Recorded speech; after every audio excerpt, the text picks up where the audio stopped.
Entertainment Tonight presents E.T. Vault Unlocked, Kevin Hart. Well, let's just address the fact that I'm a big deal. Never before seen interviews. Is that what you wanted, Kev? You just broke the story. When we first met the comedian 20 years ago. I'm young and experiencing things now that I never dreamed of experiencing. His days as a struggling actor. They call me Kevin Partay Harte. Broke as I've ever been when I was bouncing checks because I had no choice. And his rise to superstardom. When you do blow up, you don't forget about me. We're revealing the many sides of the multimedia mogul. I'm juggling all this stuff, Kev. Movies, show, kids, tour, sex symbol. Kevin Hart is here to stay, people. This is E.T. Vault Unlocked, Kevin Hart. Maybe this train has left the station. From the comedy stage to his ride to the top of the box office, E.T. has been there from the start of Kevin Hart's Hollywood journey, and it's been an honor. Welcome to Entertainment Tonight. Nichelle Turner is off. We're unlocking our wild moments with the man who at only 5'2" would be the first to tell you he may be short in stature, but Kev is big on star power. Let's just address the fact that I'm a big deal. You know, a lot of people ask for success, but they can't really handle it. Not only did I ask for it, I was prepared for it. I'm juggling all this stuff, Kev. Movies, show, kids, tour, sex symbol. That's right, sex symbol was in there. Kevin Hart is here to stay, people. Here we go. Teach me how to Dougie. Teach me how to Dougie. I'm a hustler. My work ethic speaks for itself. Work hard, laugh harder is the name of the game for Kevin after 2 decades on the rise and grind schedule. I ain't slowing nothing down. Maybe this train has left the station. The 43-year-old now has nearly 100 acting credits, 7 comedy specials, his own company, Heartbeat, and an estimated net worth of $450 million.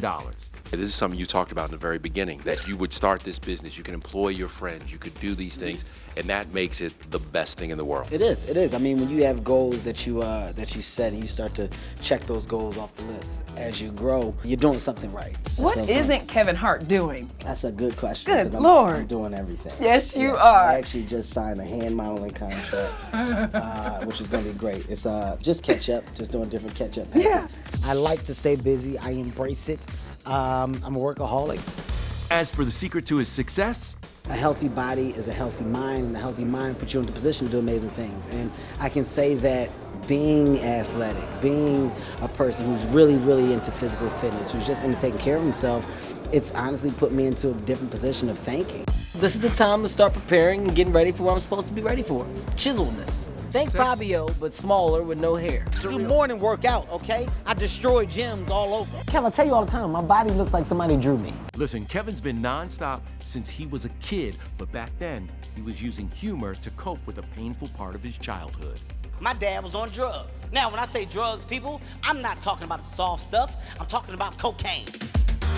Booger sugar. My dad used to do drugs. That's how I know the nickname for booger sugar. But those people don't know, that's that white dust. It's crack, it was heroin, marijuana. While his often absent dad battled his demons, Kevin was raised by his single mother in North Philly. At one point, he slept in a bunk bed crammed in the hallway of a one-bedroom apartment they shared with his older brother. I think I would be taller if I had a bedroom. I would probably be like 5'5", because I would have more room to grow. As a single mother, I think we never knew how hard she was struggling. Now you can start joking around now, it's time to play. And my mom made sure that I didn't have any free hours. So from 8 a.m. in school to 7 p.m. at night, or 8 p.m. at night, I had to do. Kevin's breakout role was a short stint on the one season of Judd Apatow's show, Undeclared, in 2001. His name is Jesus. But it's his first movie, Paper Soldiers, that Kevin says launched his career the following year. I didn't prepare for this test at all. Let me study at least. It was heavily bootlegged, and because of that tape, that allowed me to get a manager, agent. So that movie did a lot without doing a lot. That's me. That's what I do. That's my job, baby. Then came the Scary Movie franchise, and in 2004, Kevin starred in his own network sitcom, The Big House. One time I went home, and my family treated me a little different, you know, because I've been living in Los Angeles for a while. So they were like, oh man, you changing. Now look at Mr. Hollywood. And it's like, I kind of had to fit back in with my family. I was like, that's a good idea for the show. My family is very excited, very, very excited. I mean, for the taping of the pilot, I flew all my family out here just so they could see it. And after the taping of the show, the limo was supposed to take them back to the hotel. I get a call about 12:45 in the morning, and it's the limo driver. They took that man on about an hour-and-a-half journey to find a KFC, and it was on Crenshaw Boulevard, and he was a little upset, so I had to give him a little nice tip. Back in LA, they didn't call me Kevin Hart. They called me Kevin Partay.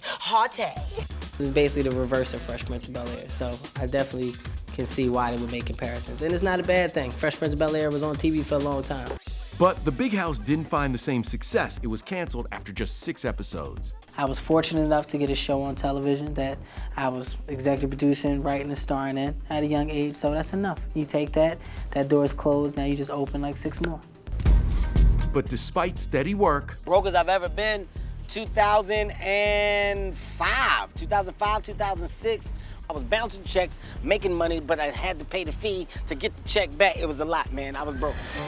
now Kevin is committed to giving back, especially to his hometown. On behalf of myself and UNCF, I am handing you a $50,000 scholarship. You guys doing good at school? Don't lie to me. Kevin, can you tell me what we're doing here today? I'm giving 500 computers to the school district of Philadelphia with a generous donation. You always want to go back to your hometown. You want to show them that you haven't forgotten where you came from. You want to show them that you still care. And you want to talk about Hart? Kev always cared about his dad, who got sober. The two reconciled before his death last year. My relationship with my dad is amazing now. My thing is, I don't have time to be angry. You know how much time it takes to hold an attitude and a grudge? That's time and energy. I don't have that time. I choose positive, because overall, positive will always beat negative.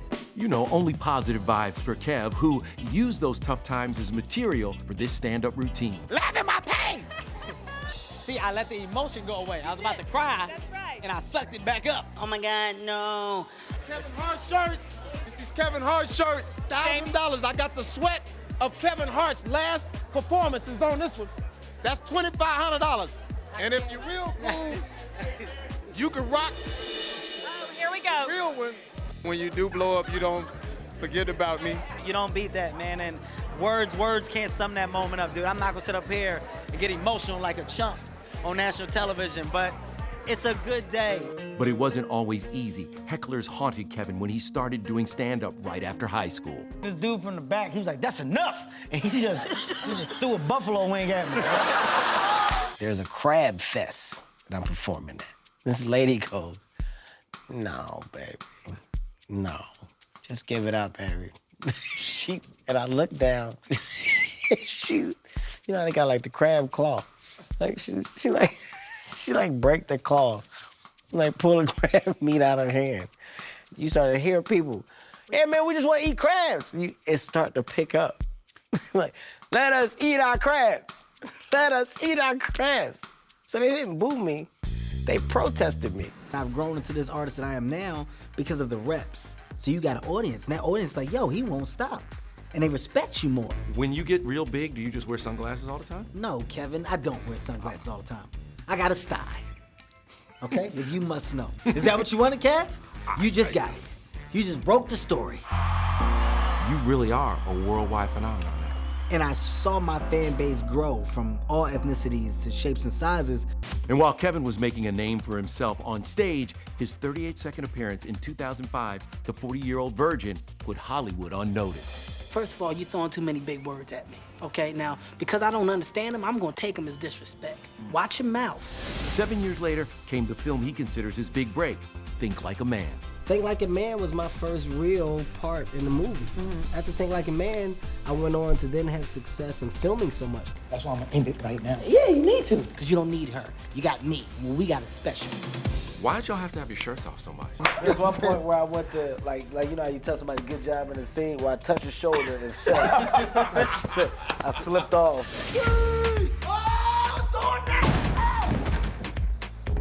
A ride along, that's like my coming out party. This is what I worked hard for.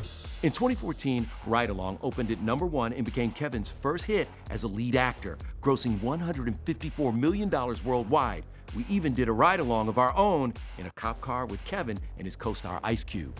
You know, technically, I was supposed to be Cube's character. He was supposed to be my character. And it got flipped. Yes, and which was fine. For obvious reasons. Can you at least let me ride in the front seat, please? Shut up.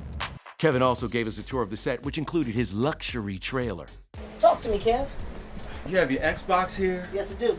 You got your fireplace. Fireplace is a necessity, Kev. These are what you call apple boxes.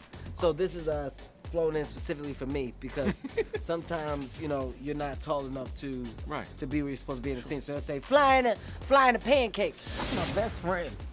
That's my best friend, man. Best friends forever. Me and Q.